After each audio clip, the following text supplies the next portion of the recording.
This was such an important episode for me personally and for the foundation, and I had so much writing on it. And I have to say that I'm going to cry. She absolutely, I don't want to cry on this part, but she absolutely fulfilled our wildest dreams, and certainly mine. I think as a professional, as an actor, as a compassionate, empathetic soul, I think she blew me away pretty much on every level. She had to do some of the toughest scenes that I've seen in 12 years. You know, everyone's going around here going, Jennifer really brought her A game. That's sort of the word on the street about her.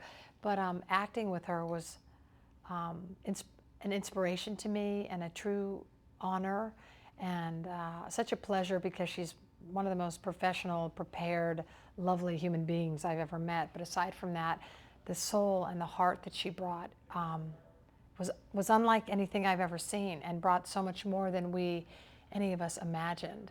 And I kept saying this to her, that I felt in a way this episode was divinely guided, because I can't imagine any other actor doing what she did. It was really beautiful. She had the entire crew crying almost every scene. I mean, it was so amazing. The soul that she has, and what she, pulled from, and what an incredible actor she is. And I also, in 12 years, have never, actually forget 12 years, in my acting career, have never met another actor that has an unending emotional well.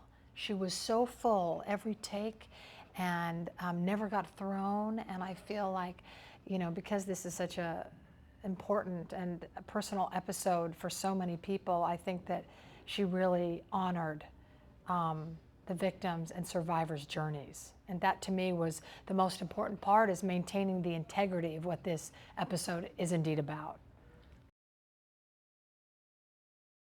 I think Jennifer's hunger to be excellent, and again, I think she really felt what was riding on this episode. She really, again, wanted to maintain the integrity, and knew that she was speaking for so many people, and so many real live cases, and so many people who don't have a voice. And to have the responsibility to bring a voice to those who oftentimes don't have one is a huge responsibility. So I think it just speaks to, again, Jennifer's soul, her professionalism, her artistry. What is writing on this episode? I would say people's lives. This is an episode about bringing people to justice, and is there justice? And I think the thing that's so painful about this episode is we are taught as children, from the time that we're 2 feet tall, we're taught what's right and what's wrong, what's fair and what's not fair, right? If we work hard, things will work out. If we do the right thing, it will pay off. And this episode is about, it's about a tragedy that is going on in this country that is it's so horrible you can't even think about it. In this country, to think that when somebody is assaulted and violated and sexually assaulted, to think of the pain that they've endured, and then to ask them to endure another 4 to 6 hours to have a rape kit done, which is re-triggering, which completely, re-violates the man or woman that had this experience. To ask them to go through that because you want to put away the perpetrator, and then to find out later, when this victim has been waiting minutes, hours, days, weeks, months, years, and waiting, living their life waiting for the phone call. Did they catch him? Are they safe? Are they safe? Are they safe?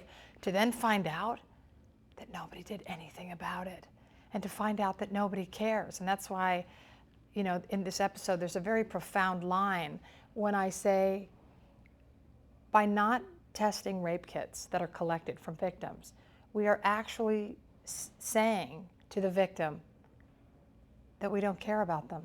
And we're saying to the perpetrator, there will be no ramifications. So I don't understand how that's justice in any way. And I don't understand why they would collect a rape kit knowing full well that they're not going to be tested. And this is a problem that can be changed, that has been changed in New York State. To find out that there were 16,000 rape kits sitting in an office, in a police station, in a storage lab somewhere and never tested, the amount of victims that are, it's almost like you can't comprehend it. It's so horrible that you can't even imagine, especially when you think like this is America, it's about fairness, it's about freedom, it's about protection. The police are there to protect and serve, to protect and serve. Not testing rape kits is not protecting, and it is certainly not serving.